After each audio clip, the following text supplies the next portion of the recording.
This year's prize in economic sciences goes to Abhijit Banerjee, Michael Kramer and Esther Duflo for their experimental approach to alleviating global poverty.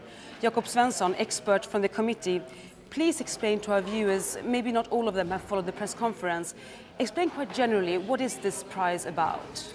Well, this prize is about a new approach in development economics or in economics research more generally.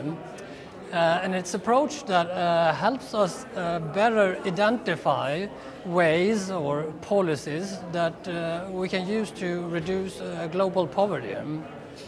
So that's the short answer. And would you say there is a metaphor that you could use to explain their discoveries, their findings? Well, I think the metaphor in this case would be that you start with a broad question and then you break them down into much more detailed and more manageable questions. And then you make sure you answer those more detailed questions using the very best empirical methods you can to establish that you're saying something about the causal effects about poverty and poverty alleviation. And that's essentially what this new approach is all about. Could you give us an example of this? There are many examples. So one example, a favorite example I like is a very early study by Banerjee and Duflo.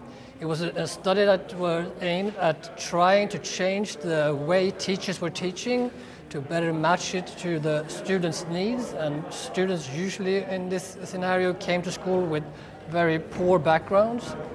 And there was a set of experiments, field experiments, that helped them evaluate and redesign this program into becoming a very effective program to help, in particular, kids that are falling behind.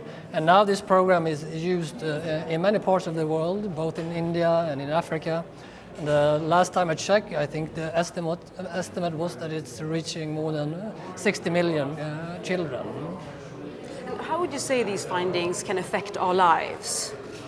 Yeah, so I think it's a scientific approach to identify the best and most cost-effective ways to reduce global poverty in all its different dimensions, so on education, on health, on various income-generating activities. And of course, these approaches is particularly aimed at helping the very poorest of us here on the world. And I think it has an enormous impact if more and more governments and international organizations took this approach more to heart and used it in their normal operational activities. And what makes you personally excited about this year's prize? Yeah, so this is an area of research I am myself involved in. I've been using the same type of approaches also for quite some time, and I think it's, for me, it's just, it has opened up new doors to explore ways to understand underlying reasons or underlying causes of poverty and ways to combat it. So I am super happy about this year's prize. And Esther Duflo is the second woman ever to get the to be awarded the prize in economic sciences. Yeah. How come there are so few women so far? Yeah, so as has been said many times before, I think one of the main issues is that there's most discoveries that are rewarded the Nobel Prize are discoveries that happened way back in time, at which time there were actually very few women active in professions like economics, but also in many natural science professions. Nowadays we see that is changing, but before that is transformed into, for instance, Nobel Prizes, it has taken a bit of time, but I think now going forward, I think that type of question will be hopefully less and less seldom asked, is my hope. And would you please tell us a bit more about each laureate? Yes, so Esther Duflo, now you have to correct me, she was 46 now, I think she turns 47 this year. She was born in Paris, in France, and she studied in the US, and she's a professor at MIT in the United States. She's born to one of the other laureates, she's married to one of the other laureates, namely Abhijit Banerjee. And Abhijit Banerjee studied he's from India, he studied in the US and is also a professor at MIT. And Michael Kramer is an American, also studied in the US and now a professor at Harvard University. And all three of them have been heavily involved in this field-based experimental approach in development over the last 20 plus years. What did they say when they received the call?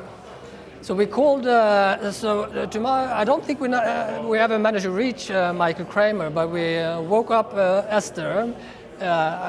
My sense, she was in a shock. It was, to be honest, it was very hard to hear what she was saying. And she called for Abhijit, and we could hear Abhijit slightly better, but even him, I think, were a bit in a shock. So I think, the typical thing is, of course, most laureates are significantly older, and this group of laureates this year. So my guess was that they were not expecting to get a call from them about the Nobel Prize this year. And finally, can you explain, please, the main impact of this discovery or these findings in 30 seconds?